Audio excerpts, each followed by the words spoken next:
ओशो पथ के प्रदीप में आपका वचन है। मनुष्य की सबसे बड़ी कठिनाई मनुष्य का अपने प्रति ही अज्ञान है। दिए के नीचे जैसे अंधेरा होता है, वैसे ही मनुष्य उस सत्ता के प्रति अंधकार में होता है जो कि उसकी आत्मा है। हम स्वयं को ही नहीं जानते हैं और तब यदि हमारा सारा जीवन ही गलत दिशाओं में चला जाता है तो आश्चर्य करना व्यर्थ है। ओशो मिट्टी के दिए तले अंधेरे का इकट्ठा होना तो कुछ समझ में आता है, लेकिन यह आत्मिक दिए के नीचे जो घना अंधकार है उससे हम बिल्कुल अपरिचित हैं। वह क्या है, क्यों है और कैसे दूर हो सकता है, यह हमें विस्तार से समझाने की कृपा करें। ये लोगों ने कहा है ओशो जी से, तो ओशो जी ने अब कहा है, आगे सुनिए। जीवन के कुछ मूलभूत नियम समझ लेने जरूरी हैं। पहला नियम जो हमें मिला हुआ है उसे भूल जाना एकदम आसान है। जो हमें नहीं मिला है उसकी याद बनी रहती है। अभावों का पता चलता है, खाली जगह दिखाई पड़ती है। एक दांत टूट जाए तो जीभ खाली जगह पर बार बार पहुंच जाती है। जब तक दांत था शायद कभी वहां ना गई थी। दांत था तो जाने की जरूरत ही ना थी। खालीपन अखड़ता है। आत्मा से तुम सदा से ही भरे हुए हो। ऐसा कभी भी ना था कि वह ना हो गई। वह दांत टूटने वाला नहीं। वह जगह कभी खाली नहीं हुई, सदा ही आत्मा रही और सदा रहेगी। यही कठिनाई है, जिसका कभी अभाव नहीं हो उसका स्मरण नहीं आता। जब तक तुम्हारे पास धन हो तब तक धन की क्या जरूरत है। निर्धनता में धन याद आता है। जब तक तुम स्वस्थ हो शरीर का पता भी नहीं चलता। जब बीमारी आती है तब शरीर ही शरीर दिखाई पड़ता है। बीमारी की परिभाषा ही यही है कि जब शरीर का पता चले। स्वस्थ की परिभाषा यही है कि जब शरीर का बिल्कुल पता ना चले। पूर्ण स्वस्थ व्यक्ति ऐसे होगा जैसे शरीर है ही नहीं। शरीर कभी बीमार होता है, कभी स्वस्थ होता है। आत्मा कभी बीमार नहीं होती, कभी स्वस्थ नहीं होती। आत्मा जैसी है एक रूप वैसी ही बनी रहती है। उसका तुम्हें पता कैसे चलेगा, उसकी तुम्हें स्मृति कैसे आएगी, यह पहली कठिनाई है। इसलिए जन्म जन्म लग जाते हैं उसे खोजने में जो तुम्हारे भीतर मौजूद है। बड़ा उल्टा लगता है यह कहना कि जन्म जन्म लग जाते हैं उसे खोजने में, जिसे खोजने की कोई ज़रूरत ना थी, जो सदा ही मिला हुआ था, जिसे तुमने कभी खोया ही नहीं था, जिसे तुम चाहते थे खो ना सकते थे, जिसे खोने का कोई उपाय ही नहीं। इस कारण दिए के तले अंधेरा हो जाता है। यह पहली बात। दूसरी बात, जीवन 24 घंटे संघर्ष है। जहाँ जहाँ संघर्ष है वहाँ वहाँ हमें सजग रहना पड़ता है। वहाँ डर है, तुम भय के कारण ही सजग होते हो। अगर सब भय मिट जाए तो तुम सो जाओगे। कोई भान भय ना हो तो तुम पैर तान लोगे, गहरी नींद में चले जाओगे। भय होता है तो तुम जागते हो। भय होता है तो सुरक्षा के लिए तुम खड़े रहते हो, तुम सोते नहीं। आत्मा के तल पर कोई भय नहीं, अभय उसका स्वभाव है। शरीर के तल पर सब तरह के भय हैं। अभय शरीर का स्वभाव नहीं, भय उसका गुणधर्म है। अगर तुम जरा भी वहाँ सोए तो शरीर से छूट जाओगे। वह संपदा तुम्हारी नहीं है, वह संपदा क्षण भर को ही तुम्हारी है। आई है और गई, वहाँ तुम्हें जागते ही रहना पड़ेगा। देखो, जिसकी संपत्ति है वे तो रात सोए रहते हैं, लेकिन चोर भर जागता है। मैंने सुना है एक चोर ने एक बार बहुत धन इकट्ठा कर लिया। चोर अक्सर कर लेते हैं, लेकिन रात वह सोता नहीं था, घूम कर चक्कर लगाता था। उसके मित्रों ने कहा, ना समझ, अब तुझे चक्कर लगाने की कोई ज़रूरत नहीं है, रात भर जागने की कोई ज़रूरत नहीं है। चोर ने कहा, पुरानी आदत है और फिर डर भी लगता है कि अगर मैंने चोरी की तो कोई मेरा न ले जाए। चोर सदा भयभीत होता है, चोर ही सो सकता है। चोर भयभीत होगा, उसे अच्छी तरह पता है कि किस तरह दूसरे लोग सो रहे थे, तब वह चोरी कर ले गया। उसकी नींद ही तो चोरी का रास्ता बनी। बहुत बड़ा विचारक हुआ। Oscar Wilde. किसी मित्र ने उससे पूछा, एक किताब मुझे पढ़ने की ज़रूरत है, बाजार में मिलती नहीं, लाइब्रेरी में मौजूद नहीं। मैंने सुना है कि वह किताब तुम्हारे पास है। वाइल्ड ने कहा, निश्चित, लेकिन मैं दूंगा नहीं। मित्र हैरान हुआ। पुराना संबंध, सिर्फ पढ़ने को किताब मांगता हूँ, किताब दोगे नहीं? वाइल्ड ने कहा, उसका कारण है, ये सब किताबें मैंने मांग मांग कर इकट्ठी की हैं, ये सब चुराई हुई हैं। ये जो हजारों किताबें मेरी लाइब्रेरी में दिखाई पड़ती हैं, मैंने एक भी खरीदी नहीं। अब तुम मुझसे मत मांगो। चोर सदा डरा होता है, जो उसने किया है वही उसके साथ हो सकता है। तो तुम धन के प्रति तो जागे रहते हो, तिजोरी भरी हो तो तुम होश से बैठे रहते हो। मकान बड़ा हो, तुम पहरा लगाकर बैठे रहते हो। तुम जो भी कमा लेते हो उस पर तो तुम्हें जीते और मरते पहरा देना पड़ता है। कहावत है कि धनी मर जाए तो अपनी संपत्ति पर सांप होकर बैठ जाता है। कहावत बड़ी अच्छी है, उसका कुल मतलब इतना है कि जिंदा भी तुम पहरा दोगे, मरकर भी तुम पहरा दोगे, लेकिन आत्मा की संपदा ना तो तुमने चुराई, ना तुमने किसी से छीनी। वह संपदा सदा ही तुम्हारी रही है और वहाँ कोई भय व्याप्त नहीं होता। तो तुम जागोगे क्या? जहाँ भय नहीं वहाँ तुम जागोगे क्यों? इसलिए दिए के तले अंधेरा इकट्ठा हो जाता है। तीसरी बात, जो शाश्वत है, जो सदा है और सदा रहेगा, उसके लिए जल्दी भी क्या है? जो क्षणभंगुर है, अभी है और अभी खो जाएगा, वहाँ बड़ी जल्दी है, बड़ी आपाधापी है। देखो, पूरब और पश्चिम में एक फ़र्क है। पश्चिम में लोग बहुत तेज़ी में हैं, रोज़ नई नई व्यवस्था करते हैं कि तेज़ रफ्तार और तेज़ रफ्तार कैसे हो जाए, कितनी तेज़ी से हम पहुंच जाएं, कितनी तेज़ी से काम कर लें। नई विधियां खोजते हैं, नए उपकरण खोजते हैं और भयंकर तीव्रता में जीते हैं। पूरब में लोग इतनी जल्दी में नहीं हैं, आहिस्ता चलते हैं। कहीं पहुंचने का कोई बहुत आग्रह नहीं है, पहुंच गए तो ठीक, ना पहुंचे तो ठीक। पश्चिम और पूरब के लोग एक दूसरे को समझ भी नहीं पाते। पश्चिम में अगर किसी ने कहा कि मैं 5 बजे मिलने आता हूँ तो वह 5 बजे ही मिलने आएगा। पूरब में किसी ने कहा आता हूँ मिलने तो तुम पक्का मत करना कि वह आज आएगा, कल आएगा कि परसों आएगा। आएगा कि नहीं आएगा, इसका कारण यह नहीं है कि पूरब कोई विश्वासघाती है, इसका कारण यह है कि पूरब में समय की त्वरा नहीं है और गहरे में खोजोगे तो पाओगे। पश्चिम में जो धर्म प्रचलित है, ईसाईयत, यहूदी, इस्लाम, वे तीनों धर्म एक ही जीवन को मानते हैं। वे कहते हैं आगे फिर कोई जीवन नहीं है, बस यही जीवन समाप्त, इससे जल्दी पैदा हो गई। जब सब खोया जा रहा है, भोग लो, सब जा रहा है हाथ के बाहर, इसके पहले कि निकल जाए चूस लो, उसका रस ले लो, वह तुम्हारे लिए रुका नहीं रहेगा। अगर तुमने देर अबेर की तो तुम ही भटकोगे, समय लौट कर ना आएगा। एक मारवाड़ी ने 1950 के 1 करोड़ कैलेंडर खरीद लिए।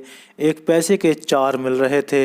अब 1950 के कैलेंडर का कोई उपयोग भी नहीं है, नहीं बिक पाए होंगे, पड़े रह गए थे।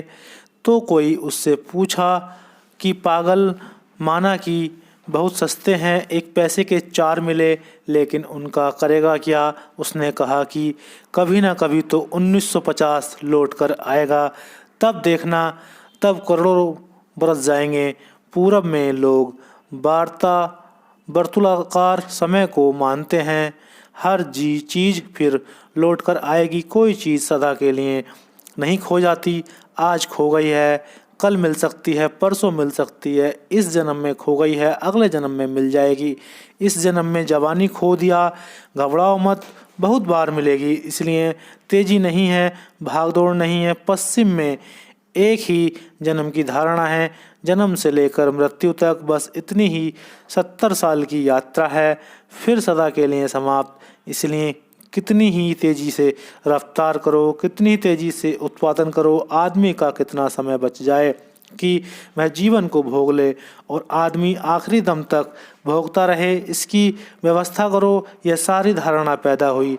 यह मैं क्यों कह रहा हूँ? यह मैं इसलिए कह रहा हूँ कि जहाँ समय कम मालूम पड़े वहाँ तुम जोर से भागोगे, पकड़ोगे, भोगने में उत्सुक हो जाओगे और जहाँ समय शाश्वत है वहाँ कोई जल्दी नहीं। आज ना देखा हर्ज नहीं, कल भी ना देखा हर्ज नहीं, जन्मों जन्मों ना देखा तो भी हर्ज नहीं, कभी भी देख लेंगे। आत्मा शाश्वत तत्व है, शरीर शाश्वत नहीं है, इसलिए तुम शरीर को पकड़े हो, देखते हो, संभालते हो, खोजते हो, शरीर के सुखों की चिंता करते हो, इसलिए दिया तले अंधेरा इकट्ठा हो जाता है। शरीर मरेगा, तुम चाहे स्वीकार करो या न करो, तुम्हारे चित्त में यह तीर छुपा ही है, चुभा ही है कि शरीर मरेगा। आत्मा अमृत है, तुमने जानी हो न जानी हो, उसका अमृत स्वर तुम्हारे भीतर प्रतिध्वनित हो रहा है। तुम पहचानो ना पहचानो,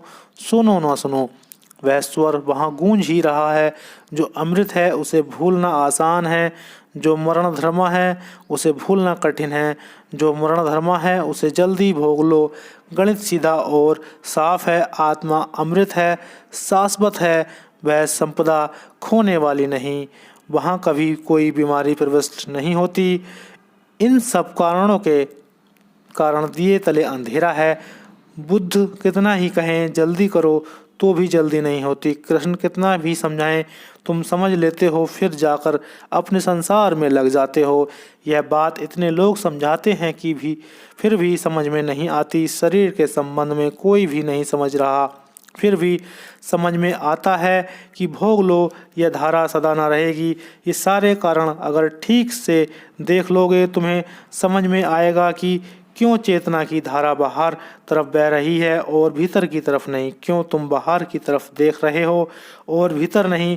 क्यों तुम धन खोज रहे हो, पद खोज रहे हो, संसार खोज रहे हो। आत्मा परमात्मा मोक्ष नहीं, यह बिल्कुल स्वाभाविक घटा है। यह दिया तले अंधेरा बिल्कुल स्वाभाविक है। यह वैसे ही है जैसे साधारण मिट्टी के दिए के नीचे अंधेरा होता है, ऐसे ही तुम्हारे नीचे अंधेरा है। यह अंधेरा कब तक रहेगा? जब तक तुमने स्वयं को शरीर माना।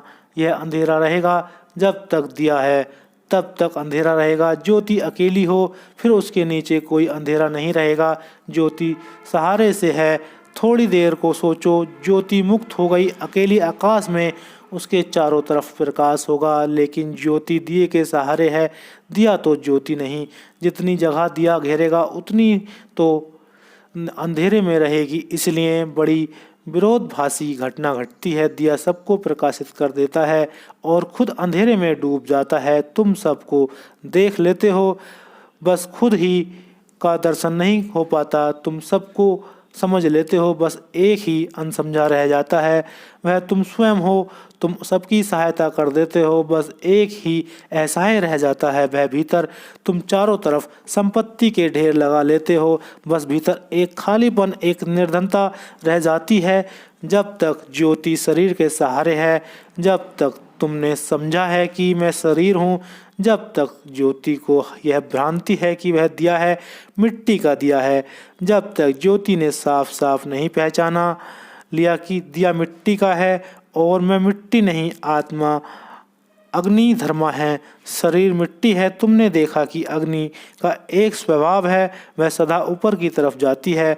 ऊपर ऊपर तुम दिए को उल्टा भी कर दो तो भी ज्योति ऊपर की तरफ जाएगी। तुम ज्योति को उल्टा न कर पाओगे। अग्नि का स्वभाव है ऊर्ध्वगमन। इसलिए सारे ज्ञान को उपलब्ध व्यक्तियों ने आत्मा को अग्निधर्मा कहा है। इसलिए जरथुस्त्र को मानने वाले 24 घंटे दिए को जलाए रखते हैं मंदिर में। वह सिर्फ इस बात की खबर है कि अग्नि तुम्हारा स्वभाव है, इसलिए सारी दुनिया में अग्नि की पूजा पैदा हो गई। हिंदू सूर्य को नमस्कार करते हैं, वह नमस्कार सिर्फ अग्नि के ऊर्ध्वगामी स्वभाव को है। जिस दिन महावीर को निर्वाण उपलब्ध हुआ उस दिन जैन दिवाली मनाते हैं। महानिर्वाण हुआ उस दिन वे उसकी ज्योति दिए से मुक्त हुई। उस दिन करोड़ों करोड़ों दिए जलाते हैं। हिंदुओं की बजाय जैनों की दिवाली ज़्यादा सार्थक है। हिंदू तो लक्ष्मी जी की पूजा के लिए दिवाली मानते हैं। बड़ी उल्टी है, तुम अग्नि को भी लक्ष्मी की पूजा में लगाते हो, जो ऊर्ध्वगामी है उसको भी अधोगामी की तरफ लगाते हो। तुम दिए भी जलाते हो तो भी संसार को प्रकाशित करने के लिए। जैनों की दिवाली ज़्यादा अर्थपूर्ण है। वे इसलिए मनाते हैं। दिवाली की उस रात महावीर महानिर्वाण को उपलब्ध हुए। अमावस की रात महावीर ने ठीक रात चुनी। बुद्ध ने पूर्णिमा की रात ज्ञान उपलब्ध किया, पर महावीर ने ज़्यादा ठीक रात चुनी। अमावस की अंधेरी रात जब सब तरफ अंधकार है और महावीर प्रकाश हो गए। उस अंधकार में वह प्रकाश ठीक विरोध के कारण प्रगाढ़ होकर दिखाई पड़ा। एक दिया जलाओ तो जब पूर्णिमा की रात हो उसका कुछ पता भी ना चलेगा। अंधेरी अमावस में एक दिया जलाओ, उसकी रोशनी बड़ी प्रगाढ़ होगी। जैनों की दिवाली ज़्यादा सार्थक है, लेकिन कोई जैन उसको मनाता नहीं। सब जैन हिंदुओं की दिवाली मना रहे हैं। कब उन्होंने भी लक्ष्मी की पूजा शुरू कर दी, कहना मुश्किल है। मन तो हिंदुओं का ही है, उसमें कोई बहुत फर्क नहीं पड़ता। वे भी धन की ही पूजा करते हैं। आदमी जैसा है वह सभी चीज़ों को मिट्टी की तरफ नियोजित कर देता है। यही कारण है कि हमारी चेतना बाहर की तरफ देखती है। यह कुछ स्वाभाविक है। बच्चा पैदा होता है तो स्वाभाविक है कि पहले बाहर देखे। जैसे ही बच्चे का जन्म है तो वह आँख खोलेगा, बाहर का संसार दिखाई पड़ेगा। कान खुलेंगे, बाहर की ध्वनियाँ सुनाई पड़ेंगी। हाथ फैलाएगा, माँ को छुएगा, स्पर्श करेगा, बाहर की यात्रा शुरू हो गई। फिर प्रतिपल की ज़रूरतें हैं। बच्चों को भूख लगेगी तो रोएगा, चिल्लाएगा। भूख भीतर तो नहीं भर सकती, बाहर से भरनी पड़ेगी। प्यास लगेगी तो रोएगा, पानी तो बाहर से मांगना पड़ेगा। भीतर तो कोई जल के स्रोत नहीं है। बाहर में धीरे धीरे निजमित होता जाएगा। धीरे धीरे बाहर ही सब कुछ हो जाएगा। भीतर की कोई याद ही ना आएगी। तुम भूल ही जाओगे कि तुम भी हो। प्यास ही नहीं, जिसको प्यास लगती है वह भी है। भूख ही नहीं, जिसको भूख दिखाई पड़ती है वह भी है। यह हाथ जो तुम्हें छूता है यही नहीं है, तुम ही नहीं हो जिन्हें छूता हूँ। इस हाथ के भीतर जो छिपा है, जिसके बिना हाथ हिल भी ना सकेगा, वह भी है। वह धीरे धीरे भूल जाएगा, तुम उसके आदी हो जाओगे। और वह इतना शांत है कि उसका तुम्हें पता भी ना चलेगा। उसकी आवाज़ इतनी धीमी है कि इस बड़े कोलाहल में जो बाहर हो रहा है वह आवाज़ खो जाएगी। ऐसे ही जैसे कोई बाजार में धीमे धीमे गीत गाता हो। दो फकीर रास्ते से गुजरते थे। अचानक एक फकीर ने कहा कि सुना अजान का समय हो गया। मस्जिद से अजान की आवाज़ आई। सांझ का वक्त। उस दूसरे फकीर ने कहा, हैरान कर दिया तुमने। इस बाजार में कोलाहल में, जहाँ हजारों लोग भाव कर रहे हैं, चीज़ें बेच रहे हैं, चिल्ला रहे हैं, जहाँ कुछ समझ में नहीं आता, तुम्हें अजान मस्जिद की कैसे सुनाई पड़ी। उस दूसरे फकीर ने कहा, जिस तरफ ध्यान लगा हो वह कहीं भी सुनाई पड़ जाएगा। उसने कहा, देख तुझे मैं प्रत्यक्ष प्रमाण देता हूँ। खीसे से 1 रुपया निकाला, जोर से रास्ते पर पटका, खन्न की आवाज़ हुई। वे सब जो बड़ा शोरगुल मचा रहे थे, दुकानदार, ग्राहक, चिल्लाने वाले, सब एकदम दौड़ पड़े। रुपया, उन सब का ध्यान आवाज़ में कहीं भी लगा रहे हों, लेकिन रुपये पर लगा है। उसी के लिए तो सारी आवाज़ चल रही है। उन्हें आजान सुनाई ना पड़ी, जो कि रुपये की आवाज़ से बहुत तेज़ थी। रुपये की आवाज़ तत्क्षण सुनाई पड़ गई। वहाँ ध्यान लगता है। भीतर तो सतत रुपये के लिए धुन चल रही है, उसका जाप चल रहा है। वही तुम्हारा महामंत्र है। तुम वही देख पाते हो जिस तरफ तुम्हारी वासना दौड़ रही है। तुम वही सुन पाते हो जिस तरफ तुम्हारे कान लगे हैं। तुम वही पकड़ पाते हो जो तुम चाहते हो। एक बड़ा चित्रकार शास्त्रीय चित्रों के संबंध में एक सभा में बोल रहा था। उसने कोई 2 घंटे तक चित्रकला की बड़ी सूक्ष्म गहराइयों में प्रवेश किया। चित्रकला के बड़े सूक्ष्म पहलू उखाड़े और समझाए। मंत्रमुग्ध थे लोग। और अंत में उसने पूछा कि कोई सवाल कुछ पूछने को न था, क्योंकि उसने करीब करीब जो भी पूछा जा सकता था सब कह दिया था। लोग जो चुप रहे, लेकिन एक बूढ़ी औरत खड़ी हो गई। उसने कहा, एक सवाल है, इस फर्श को साफ करने के लिए किस पॉलिश का उपयोग किया गया है? वह जिस हाल में सभा हो रही थी, इसमें कौन सा तेल लगाया गया है? इसकी इतनी चमचमाहट मालूम हो रही है। चित्रकला की लंबी कथा, चित्रों के रहस्य का सारा निवेदन व्यर्थ गया। यह स्त्री पूरे वक्त फर्श को ही देखती रही होगी और उसने सोचा कि यह आदमी रंगों और चित्रों के संबंध में इतना जानता है कि फर्श पर कौन सा तेल लगाकर इसको चमकाया गया है, जरूर जानता होगा। यह औरत घर में फर्श चमकाने में लगी रहती होगी।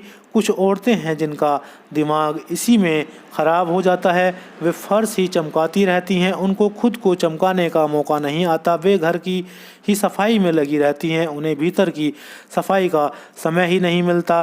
पर जिस तरफ ध्यान लगा हो वह बात तत्क्षण समझ में आ जाती है। तुम चूंकि बाहर की तरफ में ध्यान लगाए हुए हो, बाहर समझ में आता है। कब तुम भीतर की तरफ ध्यान लगाओगे क्या होगा? क्या बुद्ध पुरुष तुम्हें भीतर की तरफ ध्यान लगवा सकते हैं? अगर लगवा सकते हैं तो यह बात कभी भी घट गई होती। कोई तुम्हारे ध्यान को भीतर की तरफ नहीं लगवा सकता जब तक कि तुम बाहर से ऊब न जाओ, जब तक कि तुम बाहर से ऐसे विपन्न न हो जाओ, इतने क्षुब्ध न हो जाओ, बाहर इतना व्यर्थ न दिखाई पड़ने लगे कि तुम खुद ही पूछो कि कोई और यात्रा भी है, कि बाहर की यात्रा समाप्त हुई लेकिन अभी वह घड़ी नहीं आई, अन्यथा तुम भीतर झांक कर देख लेते। मेरे पास लोग आते हैं, वे कहते हैं बड़ी कठिनाई है, ध्यान लगाने में कठिनाई जरा भी नहीं है, अभी बाहर की वासना नहीं मरी, वही कठिनाई है। और समाज ने जैसा तुम्हें ढांचा दिया उसमें वह बाहर की वासना मर जा पाती है।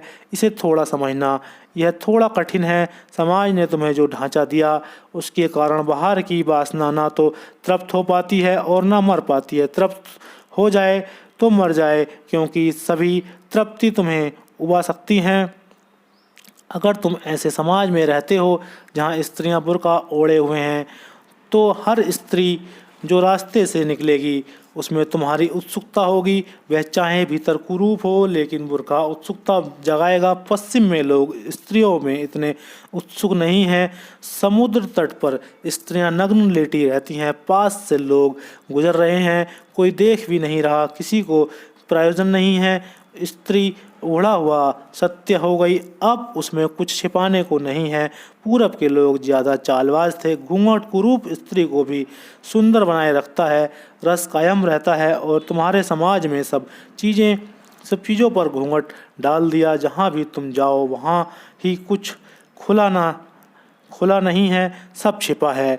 उस छिपे होने के कारण जिंदगी भर तुम सिर फोड़ते हो लेकिन ऊब नहीं पाते, रस कायम रहता है। अगर एक स्त्री से छुटकारा हो जाए तो दूसरी स्त्री में रस आ जाता है, दूसरी से छुटकारा हो जाए तो तीसरी में आ जाता है, और मन यह कहे ही चला जाता है कि तुम्हें अभी यह वह स्त्री नहीं मिली जिससे तृप्ति मिलेगी, जल्दी वह स्त्री मिलेगी। बुद्ध ऊब गए। बाप भी भूल थी, क्योंकि बाप ने सारी सुंदर स्त्रियां इकट्ठी कर दी। बुद्ध का जन्म हुआ था तो ज्योतिषियों ने कहा कि यह लड़का या तो तीर्थंकर होगा, बुद्ध पुरुष हो जाएगा, और या चक्रवर्ती सम्राट होगा।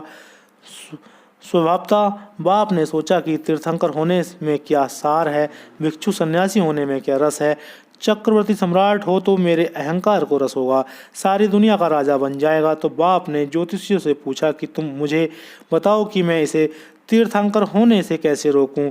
बस यही भूल हो गई। अगर मुझसे पूछा होता तो मैं कहता कि सब स्त्रियों पर घूंघट डाल दो, सब स्त्रियों को मुसलमान बना दो, जहाँ भी यह जाए दरवाज़ा बंद पाए, जहाँ भी रास्ता मिले वहीं लिखा हो भीतर झांकना मना है, इसको संसार में भोगने मत देना, थोड़ा सा जाने देना और ज़्यादा अटका लेना बिल्कुल भी मत रोकना, क्योंकि उससे आदमी आत्महत्या कर लेता है।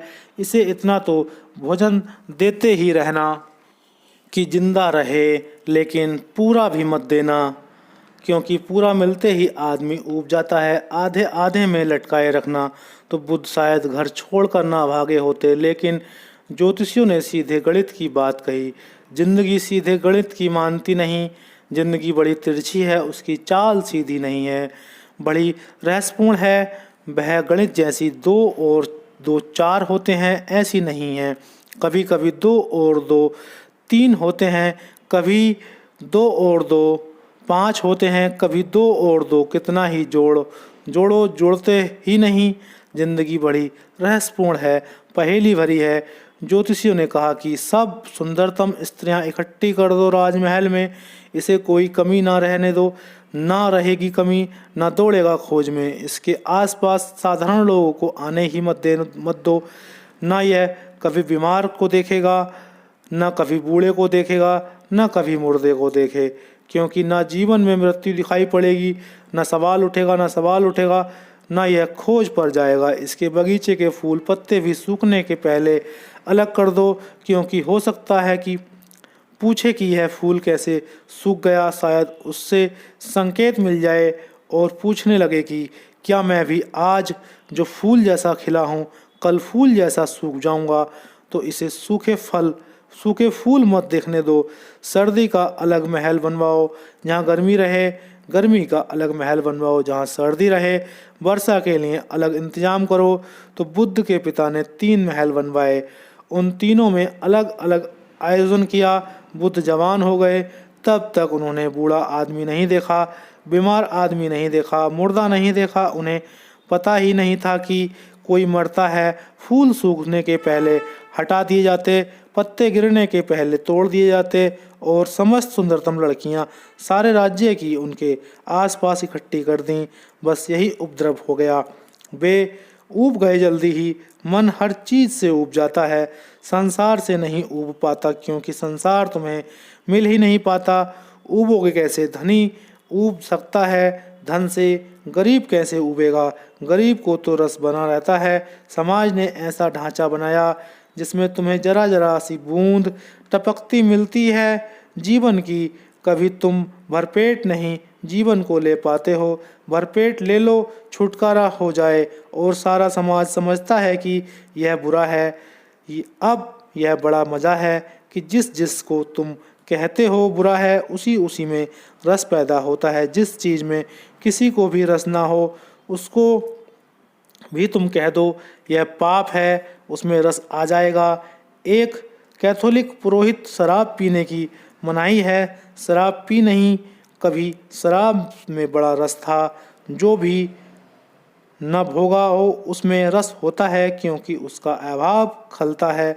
शराब कभी पी ही नहीं थी, उसमें बड़ा रस था। बड़ा परेशान था, 24 घंटे बस शराब का ही ख्याल आता था कि लोग ना मालूम कैसा मज़ा ले रहे हैं। रास्ते पर शराबी झूमता निकलता है, पता नहीं भीतर कैसी झूम चलती रहती है, मस्ती चलती रहती है। कौन सी प्रसन्नता है, कौन सा आनंद छलका पड़ता है।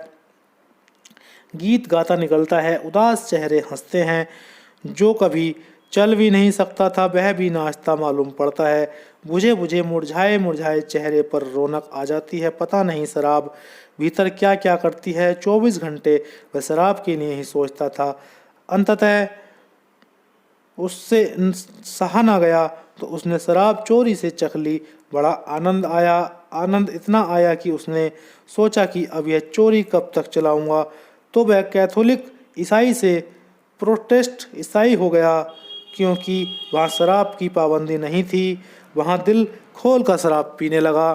कुछ दिन बाद उसने अपनी डायरी में लिखा कि जो मज़ा कैथोलिक होकर शराब पीने में था वह प्रोटेस्टेंट होकर नहीं है। उसने लिखा कि अब मैं समझा कि वह चीज़ आनंदपूर्ण हो सकती है जिसको समाज पाप कहता है। व्यर्थ की चीज़ भी आनंदपूर्ण हो जाएगी अगर पाप कह दी जाए। पाप में जैसा रस है वैसा पुण्य में कहाँ। छोटे बच्चों से पूछो, घर के पके हुए आम वह रस नहीं देते जो पड़ोसी की दीवार छलांग कर कच्चे आमों के खाने में आता है। निश्चित ही सवाल मिठास का और खटास का नहीं, सवाल निषेध का है। तुम उस बच्चे को कहो कि तुम पैसे ले लो, बाजार से खरीद लो। तुम समझ ही नहीं रहे हो बात को। बाजार से तो आम खरीद लिए जाएंगे, लेकिन कैथोलिक होकर शराब में जो मज़ा है वह प्रोटेस्टेंट होकर कहाँ। बाजार में से आम तो रोज़ खरीद ही कर आ जाते हैं। वह बात नहीं, तुम समझ ही नहीं पा रहे हो कि बच्चा रस किस बात का ले रहा है। बच्चा रस ले रहा है इस बात का कि उसने प्रतिबंध तोड़ा, नियम तोड़ा, स्वतंत्रता तो की घोषणा की। वह मालिक हुआ, तुम उसे रोक ना पाए। सारी दुनिया रोकने की कोशिश कर रही थी। न रोक पाई। मुल्ला नसरुद्दीन का एक बेटा एक छोटे से पौधे को खींच रहा था। आखिर उसने खींच लिया। मैंने उससे कहा, तूने गजब किया, तेरी अभी इतनी ताकत नहीं, फिर भी तूने पौधा खींच लिया। और उसने कहा, यह भी तो देखिए, सारी दुनिया उस तरफ लगी थी, सारी पृथ्वी, और मैं अकेला। सारी दुनिया उस तरफ लगी थी खींचने में, और फिर भी मैंने खींच लिया। अहंकार को रस मिलता है नियंत्रण तोड़ने में, अहंकार को रस मिलता है सीमा के पार जाने में। अहंकार निर्मित होता है विरोध में। तुमने जितने प्रतिरोध बनाए उतना अहंकार पैदा किया, और तुमने जहाँ जहाँ कहा मत जाना वहाँ मत जाना। तुमने बुलावा दिया है। जितने तुम्हारे निषेध हैं उतने ही प्रगाढ़ तुम्हारे निमंत्रण हैं। इसलिए छुटकारा नहीं हो पाता, जा भी नहीं सकते पूरे। अब क्या कठिनाई है आम मन की, तुम स्त्री को प्रेम भी करोगे और पूरा भी ना पाओगे। पूरा करते तुम ऊब जाते, तुम प्रेम भी करते हो, करने से बच भी नहीं सकते, क्योंकि पूरा प्रवाह जीवन धारा का कामुकता से भरा है। तुम प्रेम करोगे भी, न करोगे तो वही का वही सोचोगे। सारा चित्त मन वासना के आसपास घूमने लगेगा। स्वप्न भर जाएंगे उसी से, कविता लिखने लगोगे, चित्र बनाने लगोगे। सब तरफ स्त्री दिखाई पड़ने लगेगी, जहाँ नहीं है वहाँ भी दिखाई पड़ने लगेगी। तुम्हारा मन स्त्री से लिप्त हो जाएगा, धक्के मारेगा। अगर स्त्री को भोगोगे तो पूरा न भोगोगे, क्योंकि भोगते वक्त सब बुद्ध महावीर तुम्हारा पीछा करेंगे। उनके वचन तुम्हें सुनाई पड़ेंगे। क्या पाप कर रहे हो, कैसा अपराध कर रहे हो, कहाँ उलझे हो कीचड़ में, छूटो भागो मुक्त हो जाओ, यही तो बंधन है। तुम्हें सब ज्ञान उसी वक्त याद आएगा जब तुम्हें स्त्री मिलेगी। स्त्री ना मिली तो स्त्री याद आएगी, स्त्री मिले तो ज्ञान याद आएगा। तुम स्त्री को भी आधा आधा भोग पाओगे। वह जो कुनकुनी बुद्धि है वह छुटकारा नहीं पा सकती। तुम पूरे कहीं भी नहीं हो। मैं तुमसे कहता हूँ, पूरा भोग लो और तुम्हें छुटकारा हो जाएगा। तुम बाहर हो जाओगे, तब तुम समझ पाओगे कि बुद्ध के कहने का क्या अर्थ है। उसके पहले नहीं। तुम भोजन करते हो तब तुम डरते डरते करते हो, क्योंकि सब चिकित्सक याद आते हैं जो कहते हैं कि ज़्यादा मत खाना। वे निषेध बनकर खड़े हैं। गुरजीएफ ने संस्मरण लिखा है, उसे कोई फल खाना प्रतिकार था। इतना ज़्यादा प्रतिकार था कि उसके कारण वह अक्सर बीमार पड़ता, पेट में दर्द होता। कच्चा जंगली फल। आखिर उसके दादा ने एक दिन टोकरी भरकर वह फल ले आया और उसने कहा, आज तू खा जितना खा सके। गुरजीएफ ने पूछा, जितना खा सकूं क्या? जितना तू खा सके। और वह दादा डंडा लेकर उसके पास बैठ गया। जब वह पूरा खा चुका और घबराने लगा तो उसके दादा ने कहा, आज पूरा ही करना है, टोकरी पूरी ख़त्म करनी है। उसने कहा, लेकिन मुझे अब बमन की हालत हो रही है, मुझे उल्टी सी आ रही है। उसने कहा, वह बमन हो जाए उसकी फिक्र नहीं, लेकिन टोकरी पूरी खाली करनी है, नहीं तो डंडा है मेरे पास। आज हालत उल्टी हो गई। रोज़ डंडा फल ना खाने के लिए था कि फल खाया कि डंडा पड़ा। आज डंडा फल खाने के लिए था। उसका मन भागने लगा। वह खा रहा है लेकिन फल बेस्वाद मालूम पड़ने लगा। वह खा रहा है लेकिन फल अब तिक्त हो गया। वह खा रहा है लेकिन अब उल्टी आने की हालत पैदा हो गई। और दादा है कि डंडा हिला रहा है कि तू इस टोकरी को पूरा कर। किसी तरह उसके दादा ने टोकरी पूरी करवा दी। गुरजीएफ ने लिखा कि फिर मैं 70 साल जिया। फिर भूल कर वह फल मैंने मुझे दिखाई भी ना पड़ जाए तो मेरे पेट में दर्द होता है, क्योंकि बमन हुई, दस्त लगे। कोई 8 दिन तक तकलीफ रही, बुखार रहा, लेकिन उस फल से छुटकारा हो गया। गुरजीएफ का दादा बुद्ध के बाप के ज्योतिषों से ज़्यादा होशियार और कुशल था। तुम्हें जीवन में ऊब नहीं आई, अभी भी रस कायम है, अभी भी आशा बनी है, अभी भी तुम सोचते हो कि मिल जाएगा सुख। वहाँ अब तक नहीं मिल पाया, क्योंकि तुमने ठीक से कोशिश नहीं की। अब तक नहीं मिल पाया, क्योंकि तुम धीमे धीमे चल रहे हो। अब तक नहीं मिल पाया कि दूसरे लोग चालाक हैं, वे तो पा रहे हैं, तुम सीधे साधे हो, तुम नहीं पा रहे हो। अभी तुम्हें यह दिखाई पड़ा कि वहाँ रस ही नहीं है। चाहे तुम तेज चलो, चाहे धीमे चलो, चाहे तुम चालाकी करो, चाहे मत करो, जहाँ रस नहीं है वहाँ रस पाया नहीं जा सकता। तुम रेत से तेल ना निचोड़ पाओगे। तुम आकाश कुसुम की तलाश में हो, वह फूल कहीं है ही नहीं, लेकिन यह तुम्हें कैसे दिखाई पड़े, यह मेरे कहने से दिखाई पड़ता तो बड़ी आसान बात थी। जिंदगी इतने आसान रास्ते नहीं मानती, यह तुम्हें अनुभव से देखना पड़ेगा। तुम्हें पीड़ा से गुजरना ही होगा। तुम्हें उस सीमा तक जाना पड़ेगा जहाँ तुम्हारे सब सुख दुख हो जाएं।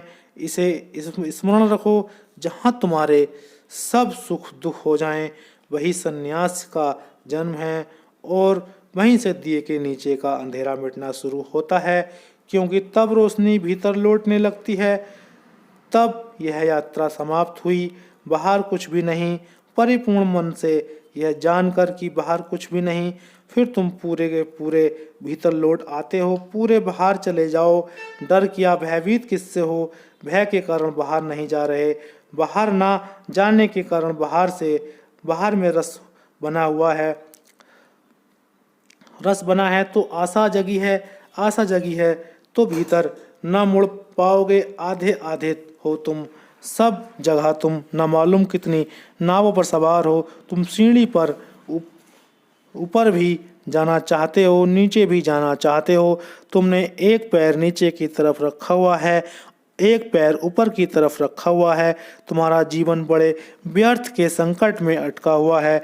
मैं तुमसे कहता हूँ, तुम्हें पाप में रस है, तुम पूरे पापी हो जाओ, तुम उसमें ही पूरे डूबो। अभी तुम पुण्य की चिंता छोड़ दो, लेकिन तुम अपने को ही धोखा देते हो। तुम कहते हो कि दोनों संभालना ज़्यादा ठीक है, थोड़ा पुण्य भी संभाले रखो और थोड़ा पाप भी संभाले रखो।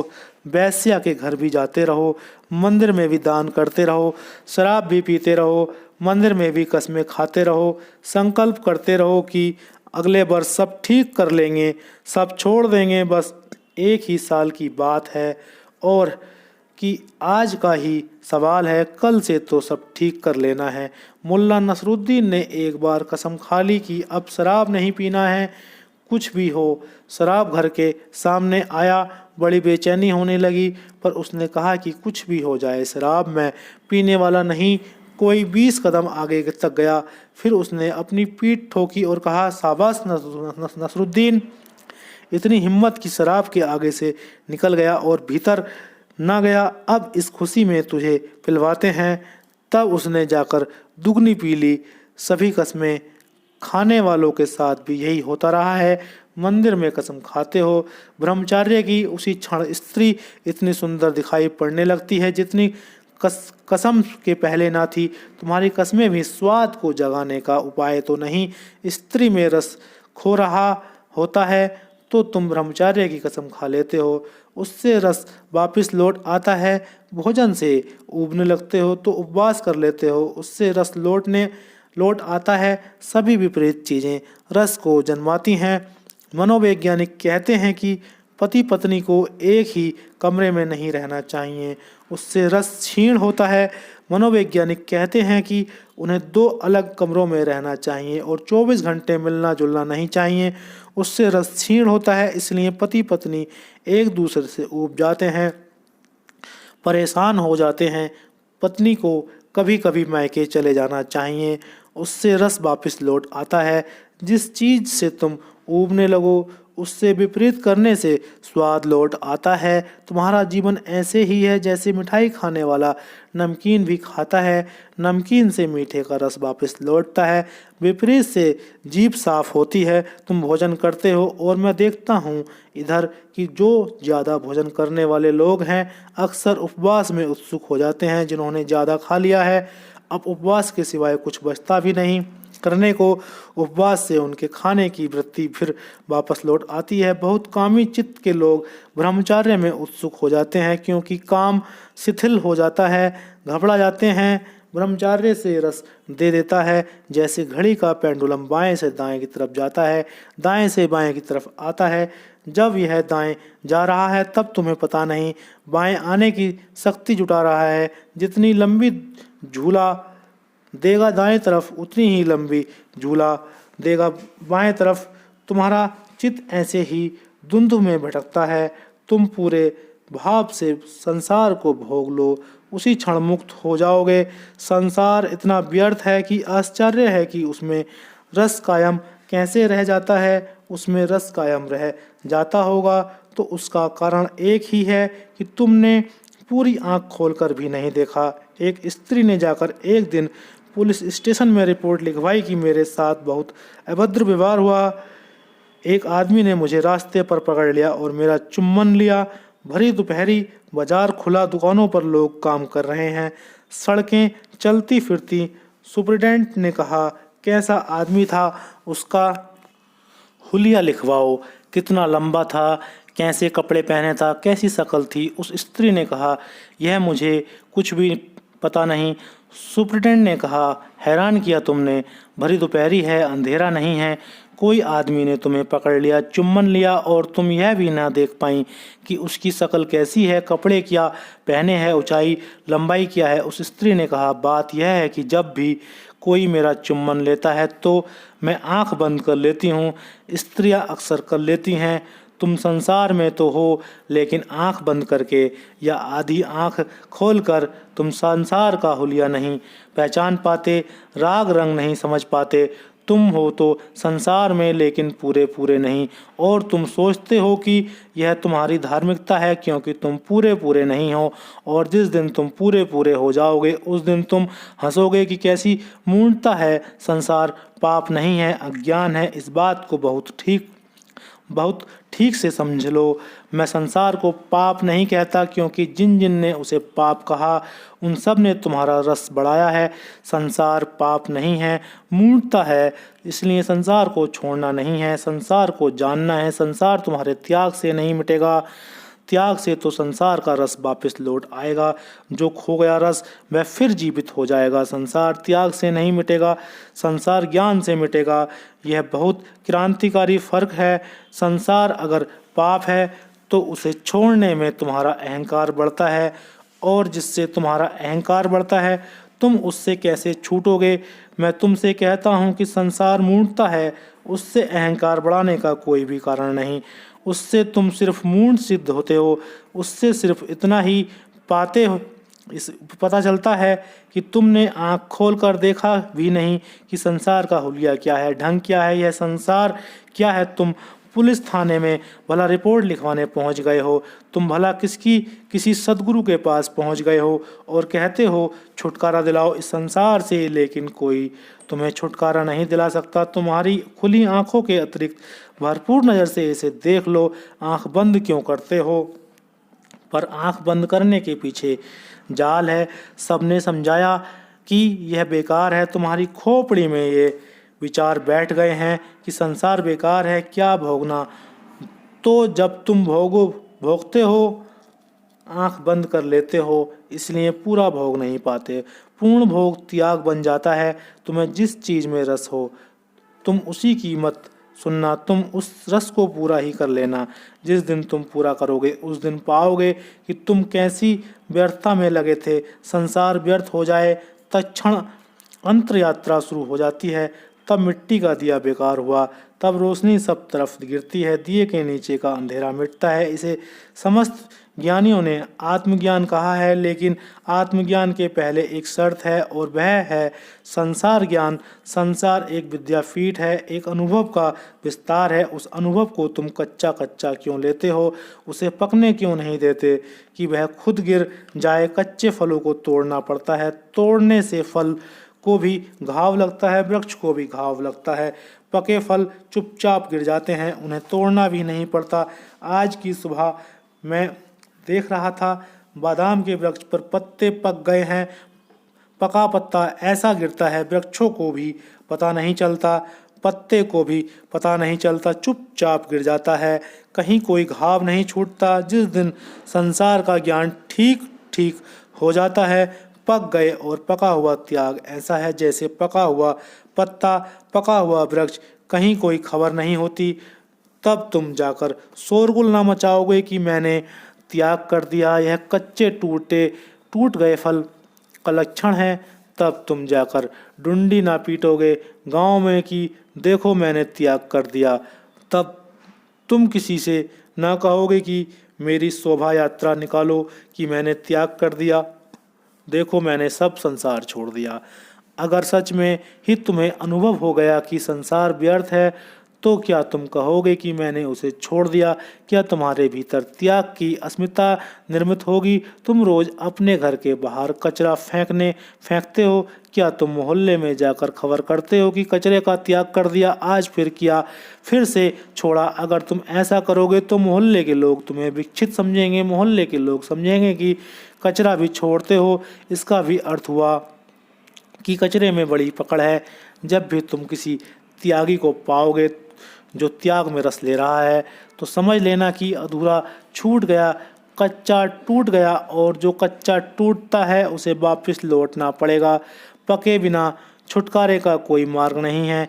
नीत्शे का एक बहुत प्रसिद्ध वचन है, राइपनेस इज ऑल, पक जाना सब कुछ है। मैं भी तुमसे यही कहता हूँ कि पक जाना सब कुछ है। समय मत खो, पको, परिपक्व हो जाओ। सुनी हुई बातों के कारण नहीं, अपने ही अनुभव से पाओ कि व्यर्थ क्या है। तब छोड़ना भी नहीं पड़ता, तुम्हें पता भी नहीं चलता कब छूटना शुरू हो गया। व्यर्थ छूटता चला जाता है। जैसे जैसे व्यर्थ छूटता है, सार्थक उभरता है, निर्मित होता है। व्यर्थ के हटते ही रोशनी भीतर लौटनी शुरू हो जाती है। यही प्रयोजन है इस वचन का। मनुष्य की सबसे बड़ी कठिनाई मनुष्य का अपने प्रति ही अज्ञान है। दिए के नीचे जैसे अंधेरा है, वैसे ही मनुष्य उस सत्ता के प्रति अंधकार में है जो कि उसकी आत्मा है। हम स्वयं को नहीं जानते, और तब यदि हमारा सारा जीवन ही गलत दिशाओं में चला जाए तो आश्चर्य करना व्यर्थ है। तुम गलत कामों को तो बदलने की कोशिश करते हो, लेकिन तुम यह कभी नहीं देखते कि गलत काम तुमसे पैदा हो रहे हैं। तुम एक गलत काम को बदलोगे, तुमसे दूसरा गलत काम पैदा हो जाएगा। मेरे पास लोग आते हैं, वे कहते हैं मुझे सिगरेट पीनी छोड़नी है। मैं उनसे कहता हूँ कि सवाल तुम्हारा है, तुम्हारा सिगरेट पीना छोड़ा लूँगा, कल तुम इसकी जगह और कोई परिपूरक खोजोगे, तंबाकू खोजोगे, सूंघनी खोजोगे, तुम कुछ ना कुछ करोगे, क्योंकि सवाल सिगरेट पीने का नहीं। यह सिगरेट पीना ऊपर से आ गया कृत्य नहीं है, तुम में लगा फल है, इसको तुम तोड़ दो, दूसरा फल लगेगा। तुम अपने कृत्य को बदलकर क्या करोगे? तुम अपनी आत्मा को जानने की कोशिश करो। जिस दिन तुम अपने को जानोगे, तुम्हारे कृत्य बदलने शुरू हो जाएंगे। लेकिन अक्सर लोग कृत्य को बदलने में लगते हैं क्योंकि वह आसान है, उसमें कोई अड़चन नहीं है। तुम 7 बजे सोकर उठते हो, 5 बजे उठ सकते हो। 2 4 8 दिन परेशानी होगी। अगर जिद्दी स्वभाव के हुए, थोड़ी लठ प्रकृति के हुए, तो 2 4 8 दिन में 5 बजे उठने लगोगे। थोड़ी हट बाधिता रही, दम्भी आदमी हुए, उठने लगोगे 5 बजे। लेकिन तुम ही तो उठोगे ना 5 बजे, 7 बजे तुम उठते थे, 5 बजे भी तुम ही उठोगे। जल्द उठने से क्या फ़र्क हो जाएगा, लेकिन तुम सोचते हो जाएगा। मुल्ला नसरुद्दीन एक लड़की के प्रेम में था। सभी प्रेमी अपनी प्रेम की प्रशंसा करते हैं। उस लड़की से कह रहा था कि सुबह उठते ही तेरा नाम लेता हूँ। तो उस लड़की ने कहा, यही तो तुम्हारा भाई कहता है। नसरुद्दीन ने कहा, लेकिन एक बात ख्याल रखना, मैं उससे पहले सोकर उठता हूँ। पहले सोकर उठकर भी तुम नाम लोगे भगवान का, इससे क्या फ़र्क पड़ता है? 7 बजे लेते कि 5 बजे लेते, तुम ही लोगे ना। 7 और 5 से तुम्हें क्या फ़र्क पड़ता है? कोई भी फ़र्क नहीं पड़ता। लेकिन यह आसान है, कृत्य को बदलना आसान है, क्योंकि कृत्य ऊपर की बात है। कपड़े बदलने जैसा है, यह पहना दूसरा पहन लिया। स्वयं को बदलना असली सवाल है, लेकिन स्वयं को बदलने की पहली शर्त है कि दिए के तले का अंधेरा मिटे। वहाँ अंधेरा है, जहाँ तुम हो वहाँ तुम जाओगे तो सदा अंधेरा पाओगे। समस्त शास्त्र कहते हैं कि भीतर प्रवेश करके बड़े प्रकाश का अनुभव होता है, लेकिन तुम आंख बंद करो सिर्फ अंधेरा दिखाई पड़ेगा। यह कोई शाब्दिक बात नहीं है जो मैं कह रहा हूँ कि दिया तले अंधेरा। समस्त वेद, उपनिषद, कुरान, बाइबल, धम्मपद सभी का एक एक बारे में सहमति है कि भीतर अनंत प्रकाश है। लेकिन तुम जाओ, आंख बंद करो। जैसे ही आंख बंद करते हो अंधकार है। क्या मामला है कि ये सारे लोग भ्रांति में थे।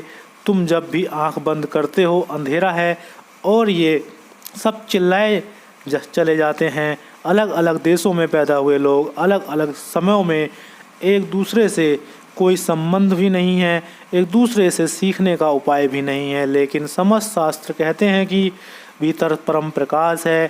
थोड़ा सोचना कि क्या होगा, कारण परम प्रकाश भीतर है, लेकिन अभी तुम जहाँ खड़े हो वहाँ अंधेरा पड़ा रहा है। अभी तुम्हारी सारी रोशनी बाहर जा रही है, भीतर कुछ भी नहीं बचती। अभी तुम ऐसे हो कि सारी गंगा सागर की तरफ बही जा रही है। गंगोत्री में कुछ नहीं बचता, गंगोत्री खाली होती जाती है। पानी भाग रहा है बाहर की तरफ दूर जा रहा है अपने से। भीतर सब रिक्त होता जा रहा है, और ऐसा अगर होता रहा तो कितना ही प्रकाश तुम्हारे भीतर हो अंधकार हो जाएगा। वैज्ञानिक कहते हैं कि हमारा जो सूरज है यह 4000 साल में बुझ जाएगा, क्योंकि रोशनी बाहर जा रही है। विराट है, पृथ्वी से 60,000 गुना बड़ा है, अनंत क्षमता का है, लेकिन वह भी चुक जाएगा। 4000 साल में सूरज भी खाली हो जाएगा, क्योंकि प्रकाश बाहर चला जा रहा है। तुम सूरज से भी बड़ी क्षमता के हो। कबीर ने कहा है, जैसे हजारों सूरज एक साथ जल जाएं, ऐसा वहाँ प्रकाश है, लेकिन वह भी चुका देते हो तुम। बाहर खाली होते जाते हो। जैसे जैसे खाली होते जाते हो वैसे वैसे दीनता लगती है। बच्चे को देखो, बड़े भाव से भरा हुआ पैदा होता है जैसे सम्राट है, और बूढ़े को देखो थका हारा टूटा गया। जिब्रान की एक छोटी सी कहानी है। एक लोमड़ी सुबह सुबह उठी, उसने अपनी छाया देखी। सुबह का सूरज उग रहा था, उसकी छाया बहुत बड़ी थी। उसने कहा, आज तो एक ऊँट मिले खाने को तब भी हल होगा। इतनी बड़ी छाया थी, एक ऊँट से कम में पेट ना भरेगा। फिर दोपहर तक उसने ऊँट की तलाश की। अब लोमड़ी को कहीं ऊँट मिले और मिल भी जाए तो लोमड़ी करेगी क्या, लेकिन दोपहर तक भूखी हो गई, थक गई। फिर उसने दोबारा नीचे छाया की तरफ देखा, सूरज सिर पर आ गया। अब छाया बहुत छोटी पड़ रही थी। उसने कहा, अब तो एक चींटी भी मिल जाए तो भी काफ़ी है।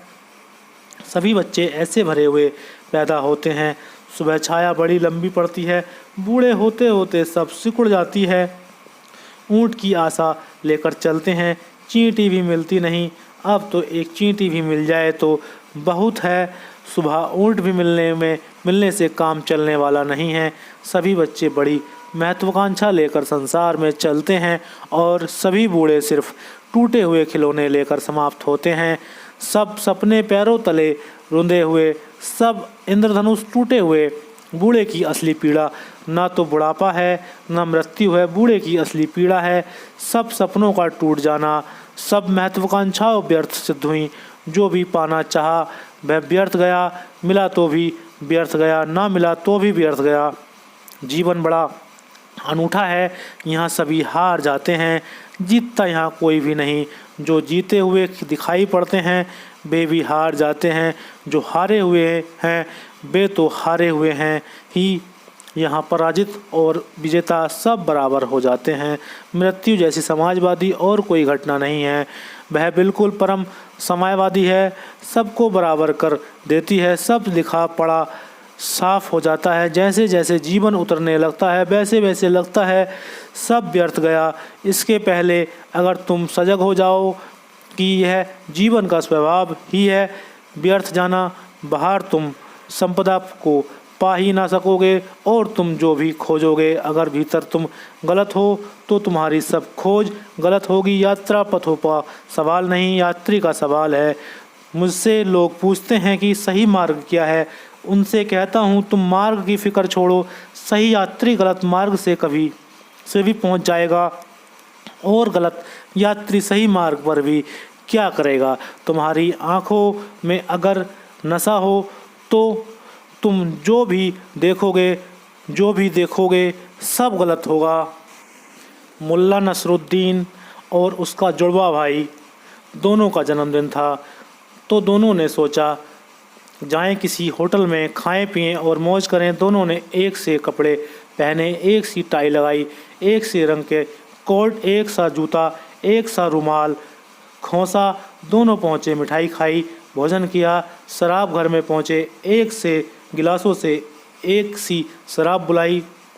एक शराबी सामने बैठा आंखें मीड़ मीड़ कर उनको देखने लगा। कई बार आंखें मीड़ के देखा तो नसरुद्दीन हंसा। उसने कहा परेशान ना हो, नशे के कारण तुम्हें गलत दिखाई पड़ रहा है, ऐसा मत सोचो, या एक का दो दिखाई पड़ रहा है ऐसा भी मत सोचो, हम दो जुड़वा भाई हैं। उस शराबी ने फिर से आंख मीड़ी और कहा कि तुम चारों उसको चार दिखाई पड़ रहे हैं। तुम्हारी आंख में अगर मोह है तुम जहाँ भी देखोगे वहीं संसार है, संसार नहीं है सवाल, मोह सवाल है। तुम परमात्मा को भी देखोगे वहाँ भी संसार दिखाई पड़ेगा। तुम्हारी आँख से मोह खो जाए तुम जहाँ भी देखोगे पाओगे परमात्मा है। असली सवाल बाहर क्या है यह नहीं, असली सवाल है कौन है भीतर, किस रास्ते जाते हो। व्यर्थ हिंदू की, मुसलमान की, ईसाई की, बौद्ध की, जैन, सब व्यर्थ रास्ता है। सवाल नहीं है यात्री, सवाल है तुम हो असली सवाल।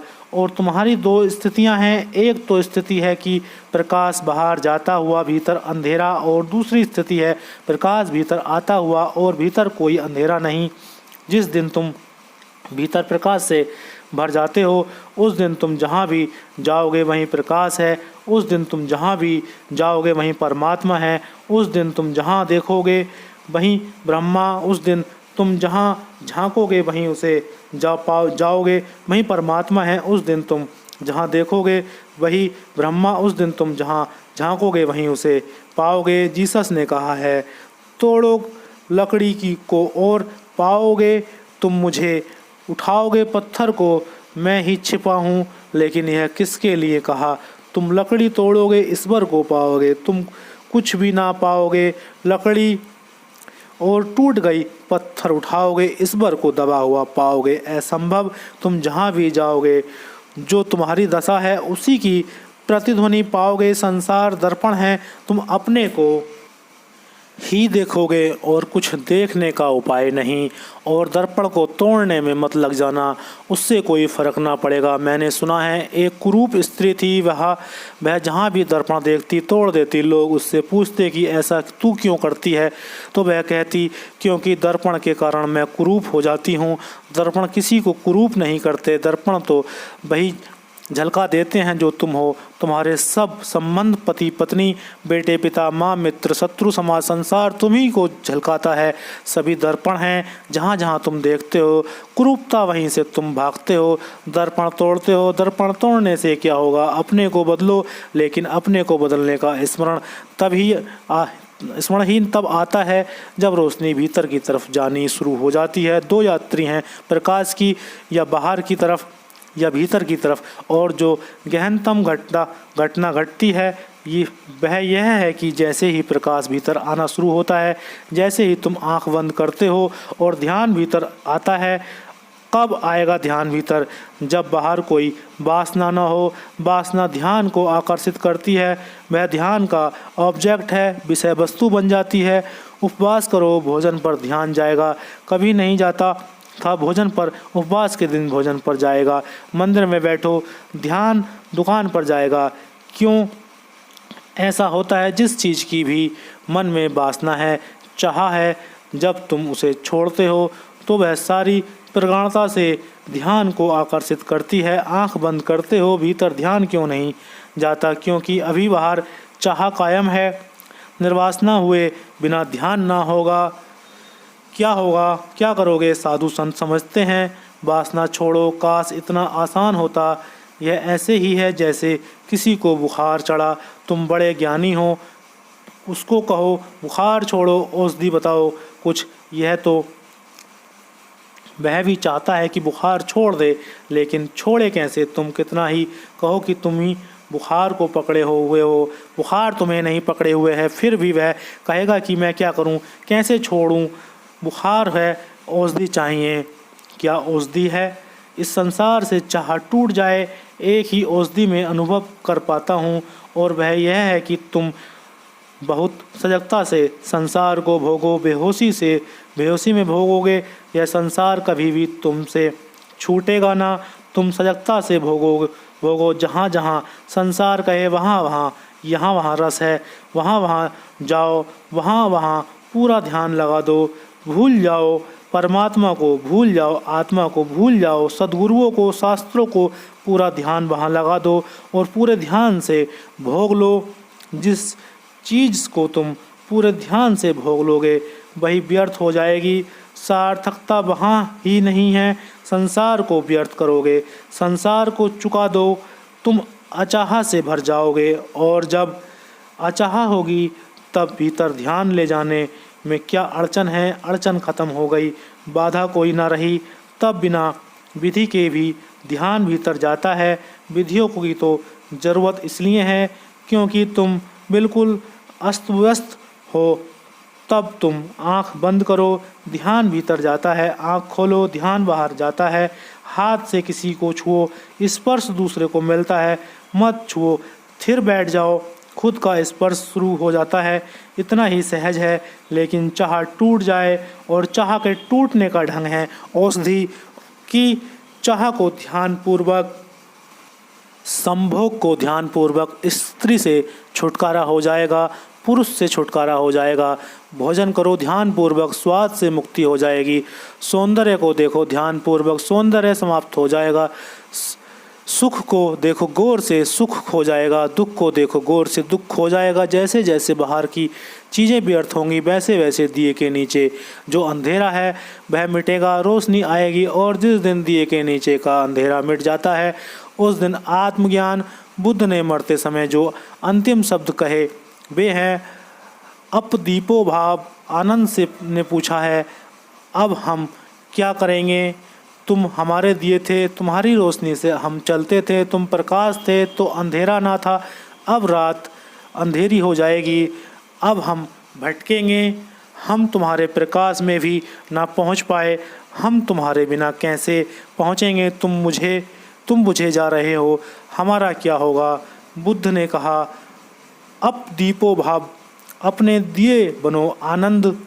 और दूसरे की रोशनी से कोई कभी नहीं पहुंचा है, क्योंकि दूसरे की रोशनी भी बाहर पड़ सकती है, तुम्हारे भीतर तो सिर्फ तुम्हारी रोशनी ही पड़ सकती है। मैं कितना ही प्रकाश करूं, वह तुम्हारे चारों तरफ होगा, तुम्हारे भीतर नहीं जा सकता।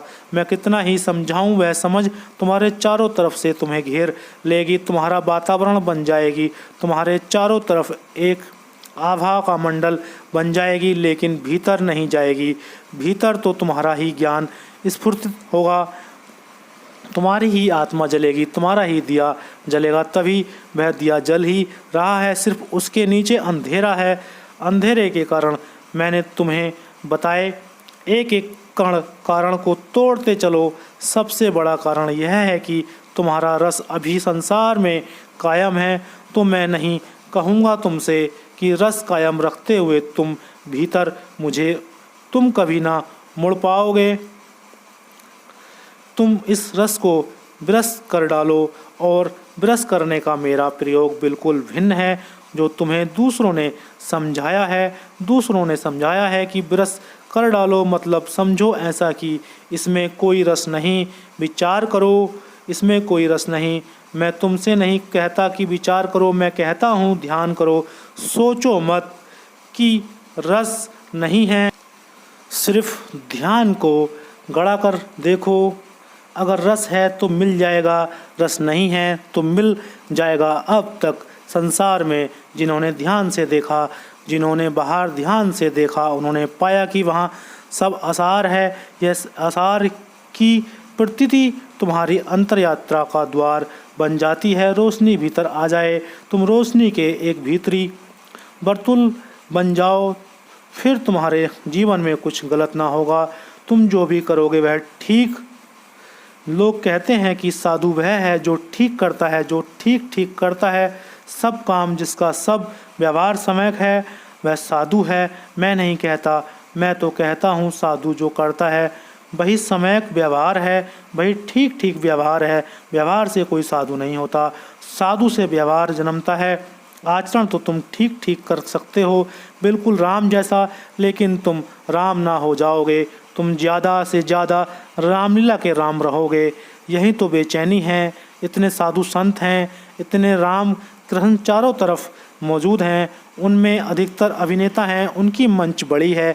वे किसी थिएटर में नहीं कर रहे हैं काम, लेकिन थिएटर में है। आचरण में सब कुछ है, भीतर वे भी परेशान हैं। साध लिया है सब, जैसे तोते ने कंठस्थ कर लिया हो। एक आदमी एक तोते को बेचने गया, एक सर्कस में पहुंचा। उसने सर्कस के मैनेजर को कहा, सिर्फ 20 रुपये दे दो। यह तोता असाधारण है, यह इस तरह बोलता है कि कभी कोई तोता नहीं बोला। तो उस मैनेजर ने कहा कि अगर सच में ही यह बात है तो 20 रुपये में तुम इसे क्यों बेच रहे हो?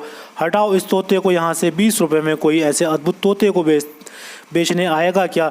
तोता एकदम उछला अपने पिंजड़े में और उसने कहा, महाशय जल्दी मत करें, मैं सच में ही ऐसा तोता हूँ और इस आदमी से बुरा आदमी खोजना मुश्किल है जो मेरा मालिक है। इसने मेरे कारण लाखों रुपए कमाए हैं। हिटलर, मुसोलिनी, चर्चिल, रूजवेल्ट सभी ने मुझे प्रशंसा के पत्र दिए हैं। जगह जगह मुझे स्वर्ण पदक मिले हैं। इसने सब बेच खाए।